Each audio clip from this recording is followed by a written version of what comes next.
My mother attracted evil. After my parents divorced when I was a teenager, I lived with my mother. I experienced lots of paranormal happenings. Several times when I was reading in my bed, the room would start to feel really icy. Next, it would feel as if something or somebody that hated me was staring at me. When I got that feeling, I would leave the room and come back an hour later. Sometimes during the day, I would see a shadow figure sneaking along my bedroom walls. Something in the flat was pretending to be my dog. I went into my room and heard a deep growl from under the bed. My dog wasn't capable of making a noise that deep. It sounded like either a really big dog or a man doing his best dog impersonation. Other times, my dog would whimper and pace in the room next to mine but wouldn't come when called, as if he was afraid of something in the hallway. When I moved in with my father, the paranormal activity stopped, evicted by a ghost. Shortly after college, I got married. We immediately moved into a basement apartment because that's all that was available within our budget.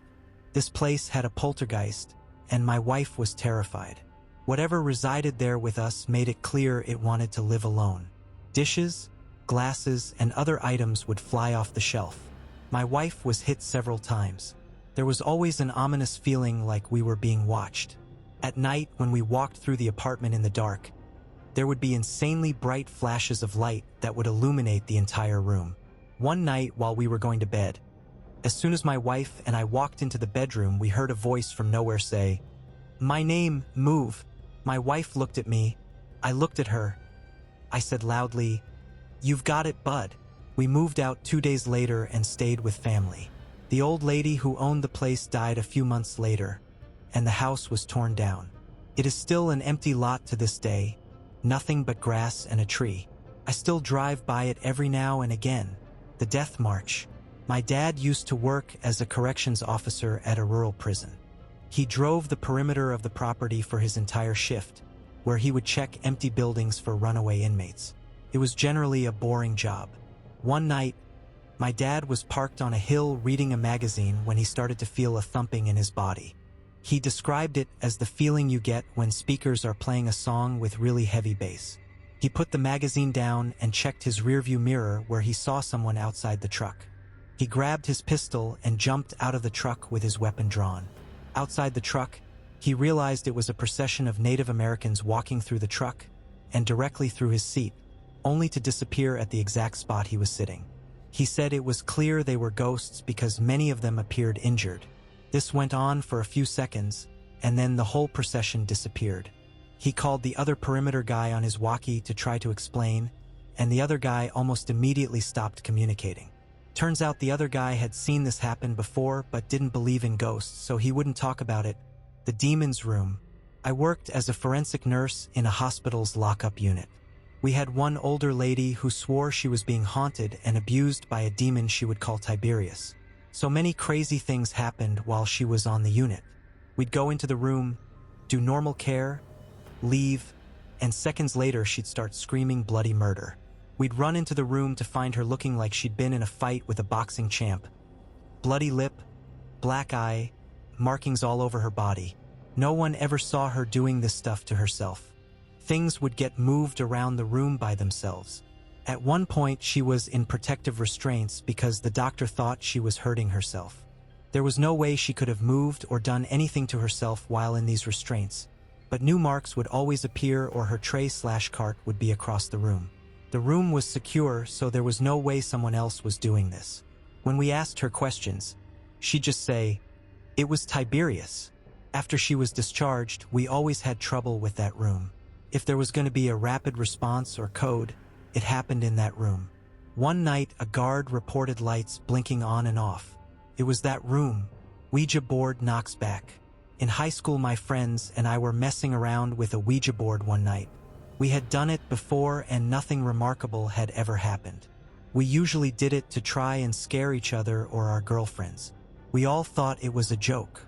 That night, there was no one else home except the 7 of us, and we were all together around the board. One of the girls there wanted to try it. She had never done it before. This time was different.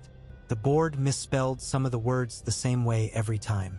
It gave answers that seemed really historically accurate for our town, things we neither knew or cared about. Long story short, the spirit claimed it was a 10-year-old boy who had died on the property in the 1800s and was buried there too in an unmarked grave. My friend's house was on a farm in the edge of town. We were all a little freaked out because the board had never been so detailed and consistent. However, we were still skeptical and we were all assuming one of us was trying to scare the rest. Finally, my friend asked if the spirit could do something to prove he was there with us. It went to yes and then spelled out knock. Then the planchette stopped moving. We just all stared at it silently, and then there was a rap on the window right next to us. The lights were on outside and there was absolutely no one out there. We never touched that board again. Forgotten memory. Growing up, my bedroom was the only one that faced the front of the house. When I was about 8 or 9, I woke up to my dad calmly but firmly telling me to get up, go in the bathroom, and shut the door. I was annoyed because I was half asleep, but I listened. Apparently, I was more tired than I realized, because I feel asleep on the bathroom floor. The next morning, I asked my mom what happened. She seemed oblivious and confused. I looked at my dad like she was crazy, and I asked him why he had woken me up. He denied doing it. I was becoming frustrated to the point of tears, but I ultimately let it go. Fast forward to college. I was home one break, and I decided to ask again. I had thought of that night off and on for years, and it still bothered me. This time my dad goes, "Ha! I was wondering if you even remembered that." Turns out that a lot of houses on our block were being vandalized and robbed all those years ago. Someone had broken into the garage and was inside the house. My room was partially over the garage. My dad heard it happen and quietly got me to safety. Police were called, the guy ran. He was never caught, however, and my parents didn't want a terrified kid on their hands. So for years they pretended like nothing had ever happened. It wasn't supernatural, but it was unsettling for sure. Phantom alarms. When I was in high school, I had a lot of these experiences. At the house my dad lived in at the time, it was really old, built in the early 1800s. There were plenty of times I'd be sitting in the living room and distinctly hear the cabinets opening and closing in the kitchen. It was just me and my dad that lived in the house, and you could clearly see when his bedroom door was shut and he was asleep but still hear it. Normally my dad worked 7 to 3 but occasionally worked a PM or overnight shift. One night he was working until 11, I was 17 at the time. Around 8 or so, I'm sitting in my room playing Borderlands and think I hear footsteps coming from the living room, which was adjacent to my bedroom, and assume my dad's home early. Go back to playing Borderlands. I keep hearing the steps, so I pause the game and listen, and the footsteps are just slowly pacing back and forth between the living room and the kitchen in a steady rhythm. I laid in bed scared shitless and actually counted the steps. Every time it took 15 paces to the living room, 15 back to the kitchen. Needless to say, I did not sleep that night. Had another situation at my mom's house, about 2 years prior to this. Out of nowhere, my alarm clock would go off at midnight every night. I assumed it was busted and got rid of it. Fast forward 2 years. My mom gets another, brand new alarm clock for my room. Also when I was 17.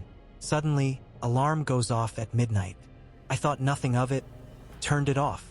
Happened again the next night, and then my sister pointed out the old one I had that did it.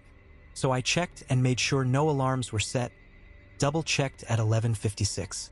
Sure enough, for minutes later my alarm goes off. Freaked out, I threw it out.